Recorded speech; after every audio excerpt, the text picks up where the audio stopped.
전쟁을 위하여 준비하라.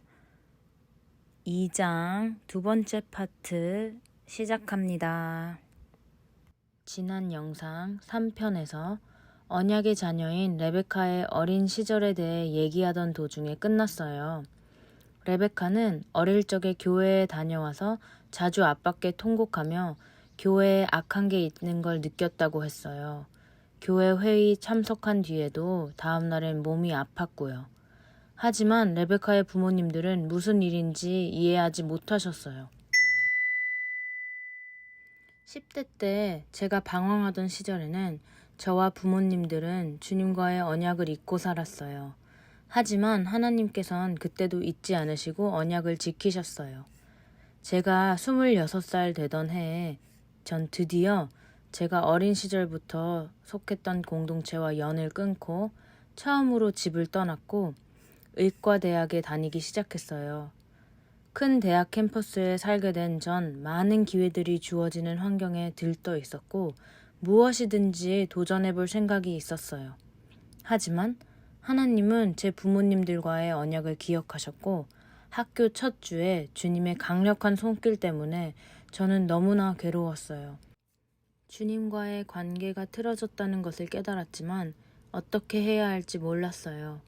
제가 속했던 공동체에서 목사들이 있는 정식 교회들은 성령에 반하는 곳이고 죄를 짓는다고 했고 이런 교회에 가게 되면 하나님께서 저희를 쳐 죽이시거나 사탄에게 넘겨 고통받게 할 거라고 했기 때문에 저는 교회 가기가 죽을 만큼 두려웠어요. 완전 틀린 가르침이었어요.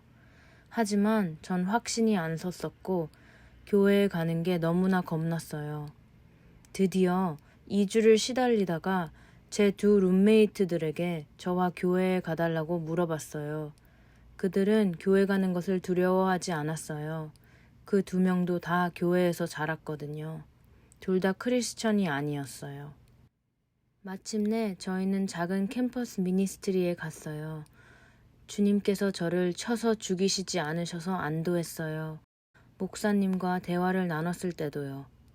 제 인생 처음으로 이 목사님께 하나님과 인격적인 관계를 맺어 주님이 성경에 나온 인물들에게 하셨듯 저에게 직접 말씀하시고 주님과 대화할 수 있다는 것을 알게 되었어요. 하지만 목사님께서는 이런 관계는 주님께 완전한 헌신을 해야만 가능하다고 강조하셨습니다. 저는 제 인생 처음으로 이 크리스천 학생들로 구성된 공동체에서 하나님의 사랑을 보고 또 경험했습니다. 주님과 동행하는 삶을 사는 목사님과 다른 이들을 보았고 주님과 그런 관계를 맺고 싶다고 제 심장이 요동쳤습니다. 하지만 저를 주저하게 만든 것은 완전한 헌신이었습니다. 이것은 저에게 굉장히 겁나게 느껴졌지만 저에게 다른 선택지는 없었습니다.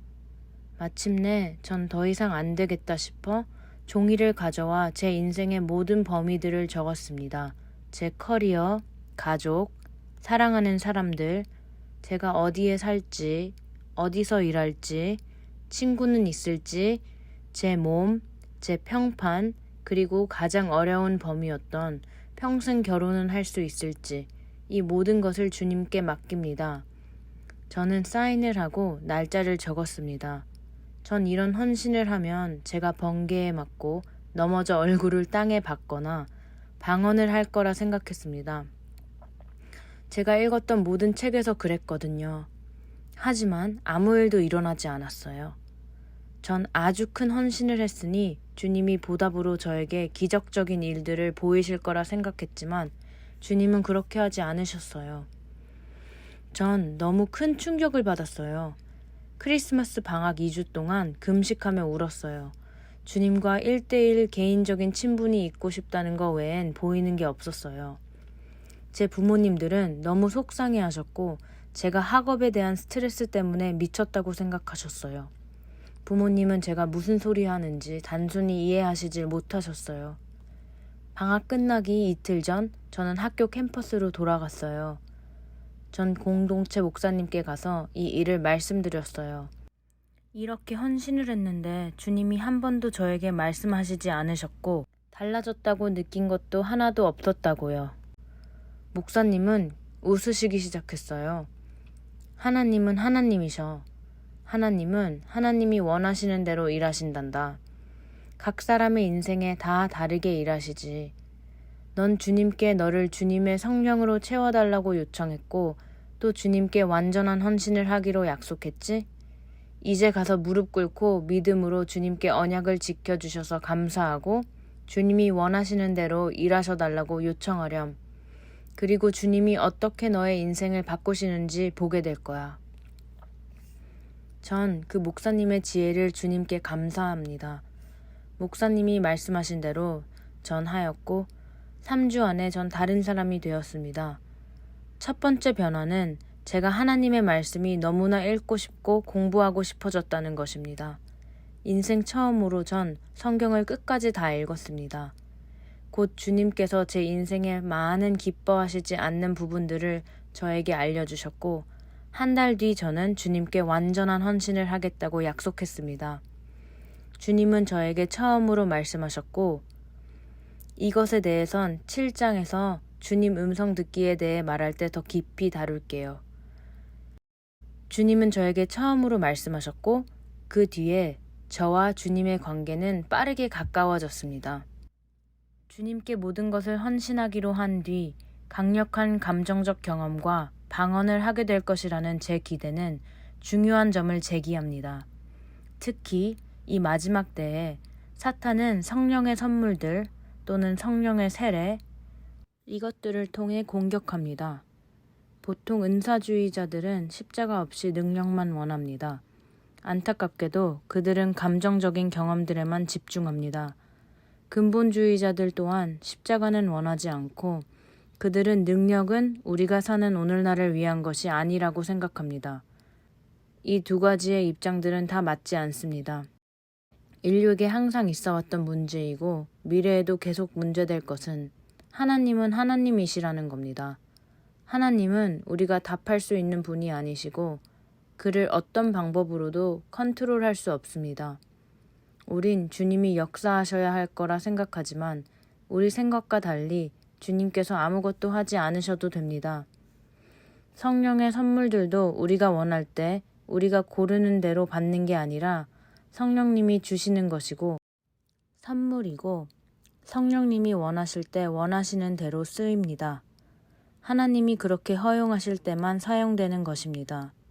우리는 순종과 믿음으로 이 길을 걸어가야 합니다. 믿음의 한 부분은 주님이 원하시는 대로 성령의 선물들이 작동한다는 것을 이해하고 받아들이는 것입니다. 이것을 빨리 받아들일수록 주님과 더 빨리 친밀해집니다. 주님과 저 레베카의 첫 번째 언약은 제가 구원받았을 때입니다. 두 번째는 제가 예수님께 완전한 헌신을 함으로 제 인생의 스승으로 삼았을 때입니다. 이 두 개의 언약은 제가 시작했습니다. 그 이후 다른 모든 언약들은 하나님께서 시작하셨습니다. 주님과의 세 번째 언약은 영적 전쟁이라는 주님의 콜링에 응했을 때입니다.